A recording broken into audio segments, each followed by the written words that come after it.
when we're standing up with an opponent here, and we're looking to play with our stances, the time limits in jiu-jitsu are so much longer than they are in wrestling.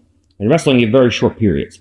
In jiu-jitsu, you have 10, 15, 20, 30, 40-minute matches in ADCC finals. You have no time limit matches. So the stances will naturally be much higher. In wrestling, we're in this position here.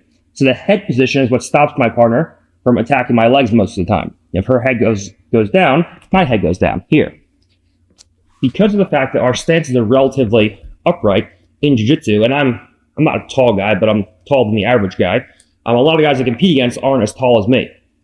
So to match my partner's head height, like if I was competing against her, to match her head height, just stand up straight, just to match her head height from here, if I'm crouched down in this position, this is just inherently more fatiguing for me than it is for her because my legs are bent from this position.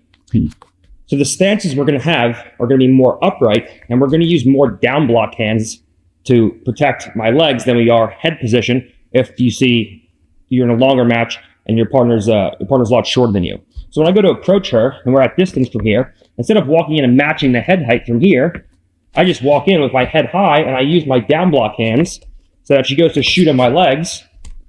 From here, she can't do it because of the down block hand. So the stances are a lot different. The pacing is a lot different. Okay, because you can go balls to the wall for a short wrestling match. You can't go balls to the wall for a 40-minute match.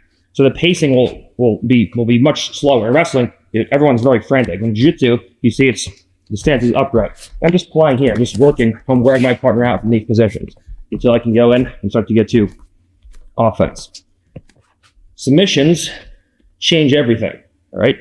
So this will mean that just head outside shots overall. This is something for the next instructional, but head outside shots overall will be much harder from here. All right, because now the second I go from here, she has guillotines. The second I go from here, now she has back exposure. The second I go from here, now she has kimura. She has all kinds of things that she can do from these positions that you wouldn't have in wrestling. All right, and because of the fact that the matches are so long and fatigue and pacing and work rate is a big part of this, what I tend not to do is to put myself in situations where my partner's chest is on my back and I'm carrying body weight. This is one of the most fatiguing positions in the sport here, where I'm trying to defend and my partner is just resting her weight on me. This is no good. All right. So a lot of the things that we're going to look to do, for me specifically, low shots can work. I'm not saying don't do low shots. For me, I'm not super athletic, and changing levels, level changing is hard for me, which I'm sure it is for a lot of you guys watching. But you can do low shots. But a lot of the things that we can do, we can be very effective just playing up here, where we kind of take a combination of traditional wrestling and judo, where we can look to go in and we can look to off balance our partner, snap the hands down. We don't put ourselves in situations where we risk getting attacked by our partner. We don't risk carrying my partner's body weight from here, and it can be effective. So just the overall stance, the overall pacing, the overall theory, and the scoring for jiu-jitsu is a lot different than it is in traditional wrestling or jiu-jitsu.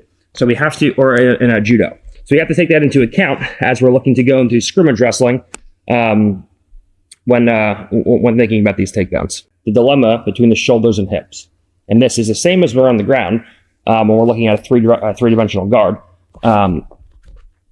where when my partner's shoulders are directly over the hips, this is a perfect time for me to start going in and either feinting or actually picking up my partner's leg.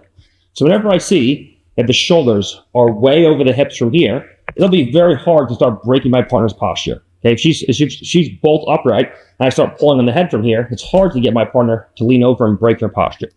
But what is very easy to do is it's very easy to come in and start feinting my partner's legs or picking up my partner's legs from here. And then now we can go into all of our leg attacks. All right. So the legs will be the feet and legs and the hips will be very available and the upper body is not. It's the same concept as on the floor. If I'm trying to attack my partner in an arm bar from bottom guard and she's posturing into me and the hips are away, the arm bar is always available. But the second she starts to posture up and pull out of that arm bar and I lose the elbow, then the legs are always available. So it's the same idea, just taken from the ground into the standing position. So anytime the upper body is not going to really be available, it's going to be hard to snap my partner down. This is the perfect time to start picking up legs, start feinting legs, or start harassing feet here. Because now, once I start harassing the feet, now she starts to step that foot back to recapture her base. And now, once that foot steps back, now the shoulders are in front of the hips. Because the shoulders are in front of the hips, this makes snap downs much easier. Okay? So we play a basic dilemma game between shoulders and hips. If I see my partner's shoulders are over her hips, over the hips, here, now we start flanking the legs. Here, we start picking up the legs. Here, we start harassing the feet. Here, we start moving my partner around, getting her moving. The second I see from this position that the head is forward and the shoulders are in front of the hips, now I can't get to the legs. If I go to get to the legs now, she just moves the leg back. The legs are so far away from me here. If she goes to stand up straight, the legs are right here. It's easy to get to them. But the second that head comes forward and the shoulders come down, now the legs are protected. Now her head position is good. I have to get to her head, I have to get to her hands, I have to get to her hips in order to take my partner backwards. And she's leaning forward, so taking her backwards is inherently harder as well. But when she's bent over like this, now I can get to the head easy. Now I can start pulling on the head. And the longest end of the lever of the human spine is the top of the head. It's the easiest way to fatigue your partner in a long form match. So we play a basic dilemma game where if the shoulders are over the hips, we feint the legs, we grab the legs, or we harass the feet. If the shoulders are in front of the hips, we can't get to the legs, we can't get to the feet, so then we go right back to the head. We just play this basic game.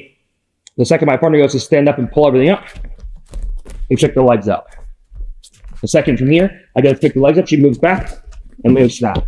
We play this basic dilemma game between shoulders and hips. Okay, so we're now going to look at the dilemma between the center line and the back. All right, I talk about this in a lot of my other instructionals where basically what we're trying to do in ground grappling and standing grappling and in striking, we're trying to expose either our partner's center line or our partner's back. All right, so if at any point from here, I can get my partner squared up to me and expose the center line, this makes attacks on my partner relatively easy. Whether I'm pulling myself into Ashigurami, whether I'm shooting a double leg on my partner, whether I'm attacking foot sweeps, I can attack both feet. Anytime I can expose my partner's center line, we can go into attacks quite easily on our partner.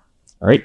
And conversely, if I can ever expose my partner's back from here, okay, obviously now we can go into great attacks from here. So the whole thing is going to be exposing my partner's center line through movement, through gripping and movement here, where now we can go into attacks, or situations where I can expose my partner's back, get behind my partner, now we can do good work behind our partner in a relatively safe manner. All right, so we're playing two general dilemmas between shoulders and hips and center line and back.